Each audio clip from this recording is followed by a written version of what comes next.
Monologue 78, Ministry of Resources, Kingdom 13. This ministry, also to be known as the Resource Ministry, is to be closely related to and must work carefully and in harmony with the ministry of nature. There will be 7 agencies of the ministry. 1. Mining and mineral resources. 2. Coal, oil, and natural gas. 3. Food production and processing. 4. Forestry and timber. 5. Fish and game. 6. Technology, manufacturing, and industry. 7. Human resources and training. The Ministry of Resources seeks to balance the needs of man against the need for natural renewal by rationing old resources, recycling and salvaging what it can, and finding new resources. It is important that natural resources be replenished where possible, such as replenishing fish stocks from fisheries and using fish farming techniques to alleviate the burden on wild fish species. It is important to plant new trees as older ones are harvested.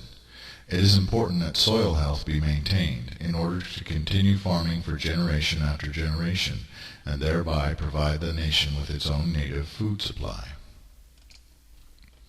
The overall and grand goal of the Ministry of Resources should always be to move the nation toward ever greater self-sufficiency by diversifying and increasing crop yields, even if by means of genetic enhancement and innovative methods of gaining greater yield from less land. So also the methods of the fine-horn experiment should not be ignored. Dependence on foreign resources saps the strength of a nation, and national independence increases the nation's strength. If you must pay out great deals of money for any vital resource, you must find ways to replace that resource with something else. Do not sell or give away what you yourselves need for your survival. Providing food and clean drinking water to people is always the most important thing, followed by adequate shelter. As things worsen on earth, clean water will become a very valuable commodity, and as such it is important to find ways to conserve, purify, and increase your supplies of drinkable water. Filtration and recycling methods are well known to humans, from the use of moisture catchers to the use of sewage and water treatment facilities. Moreover, the use of solar and wind power must be greatly expanded, so that solar cells and solar panels are eventually seen within every home, and water reclamation processes are a normal part of everyone's daily life. To this aim, it must be convenient. There are those who are passionate for hunting, and so what I say will not be popular with such individuals.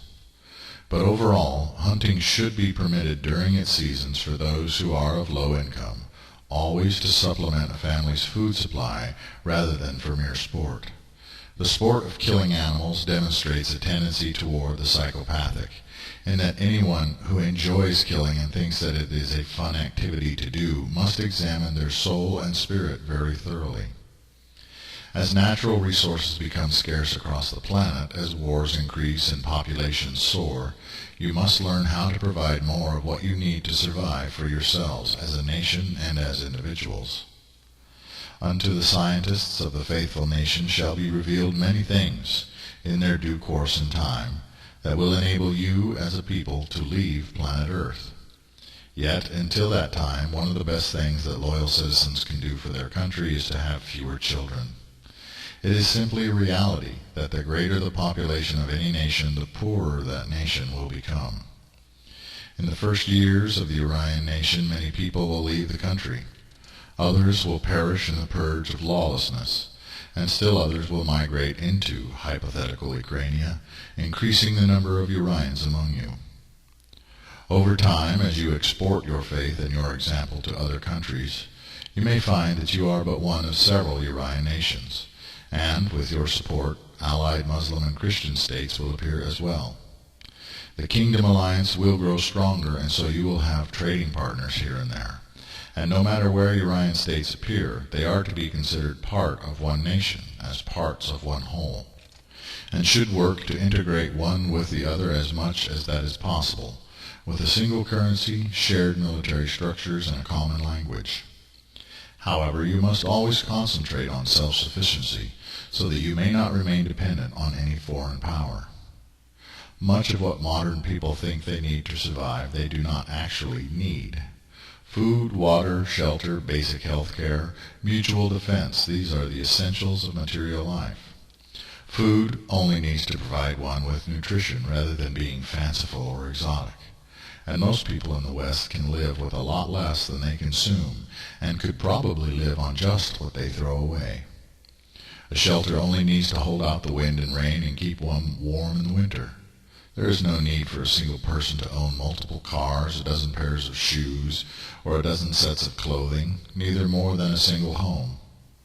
I say also that no private individual in your nation should be permitted to own more than 10 acres, no matter how rich they are, unless such an individual is a farmer or a rancher. No person should be able to have more than a single residence within your nation. Let them rent apartments or hotel rooms when traveling about. Materialism is often quite nonsensical and should be compelled to reason. I will not say that people cannot buy more than they need, or that they cannot have more than they can use in all regards, but a few wealthy individuals, for their mere recreation and amusement, cannot monopolize land and resources. Lead the world in environmental technologies and manufacturing, and freely sell your products to the nation so that you may profit your own. Foreign investment and industry will be permissible so long as such corporations respect your laws and hire your citizens, and so long as they are operating with integrity and within established ethical standards. The agency of human resources and training is probably the most important agency for average citizens, because it is charged with encouraging job growth. Basic food, shelter, and a monthly stipend will be provided for unemployed people hired to work on government projects, such as the construction of underground cities.